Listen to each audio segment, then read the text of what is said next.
I'm an ER nurse, and if you've ever wondered whether the night shift tells the truth when we go quiet, listen.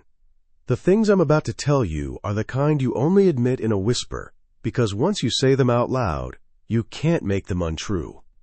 The first started on a Tuesday change of shift, when the air tasted like old coffee and chlorhexidine, and I was trying to close my charts before the 7:10 report. A middle-aged man with abdominal pain rated as ESI 3 on triage, pale but stable, needed Zofran and fluids and a quick ultrasound. I remember scanning his wristband for the med pass and hearing the scanner chirp that flat denial we all know, patient not found, even though I'd just printed his label. I rescanned, checked the MRN, compared name and DOB out loud per policy, and the R still threw the mismatch. At the desk his name populated on the tracker, but when I went back, his room was empty. Bed rails dropped. Gown folded. IV gone. His wristband lay on the pillow with a barcode, sliced by a diagonal wrinkle, as if folded off in a hurry. The audit trail tied the old band to a John Doe, a coroner's case, time of death 7:09.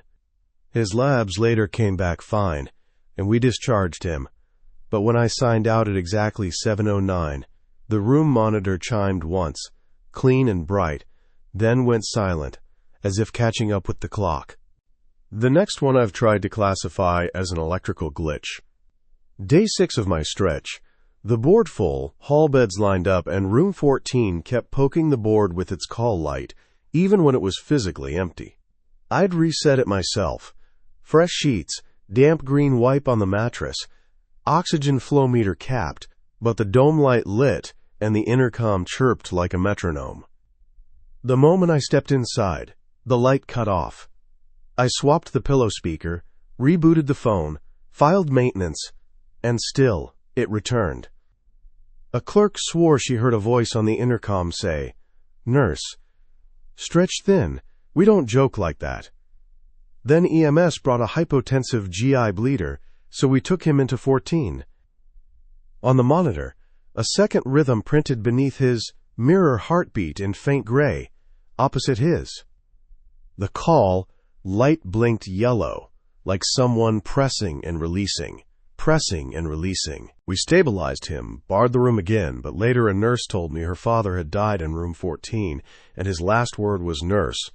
Coincidences keep us sane. But that night, no one volunteered to take 14. The third is the one I can't hide in coincidence. A septic woman, found down, mottled and murmuring. I ran the sepsis bundle, lactate, antibiotics, fluids, when she grabbed my wrist and asked, "Did I make the perfusion goal?" It was my name she used, and the phrase sounded exactly like one of our smart phrases, but I hadn't charted it yet. She stopped breathing right after the words left her lips. We got her back, and again she rasped the same line. Later, when I went to document, the reassessment box had already populated with her exact phrasing, including my usual typo, 2 minutes before she spoke.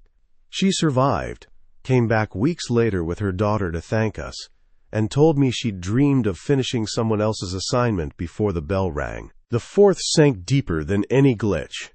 A little girl with reactive airway, wheezing after the county fair, glitter on her fingers, grandparents terrified. We gave her albuterol and clipped the pulse ox to her thumb. She stared past me at the door and whispered that a man was standing there, angry at me for touching the machine wrong. She said he wore a bright jacket and smelled like rain. At that moment the SAT probe flashed a fake smooth 100, even though her perfusion was fine. She wouldn't look away. Said, "He can't come in, he's waiting." Then a code rang in the next pod, and she sighed. He left, as her lungs opened like doors. Her grandparents broke down quietly. Their only child had died years earlier in a rescue jacket that color. I told myself, kids pick up adult fear, but I still check the doorway whenever I chart. The fifth I won't tell in the break room. A blackout hit, the generator delayed, and we worked a trauma patient by flashlight. When power returned, monitors rebooted out of sync like a choir finding pitch. My vocera whispered a middle name, Elias, though badges weren't programmed for names, only orders. 3 of us heard it. Minutes later, the father arrived, calling his son Daniel Elias. That would have been enough, but as we wheeled him to CT, the curtain of the next empty room bellied inward like someone stepped aside to let us pass. The boy lived. Weeks later, his father brought a pie and said the boy's grandfather had died years earlier in an ER blackout, muttering, "Wait for me at the door." I told myself nothing at all, because there was nothing safe to tell. Sometimes I think medicine is a language we teach our ghosts so they can keep up with us.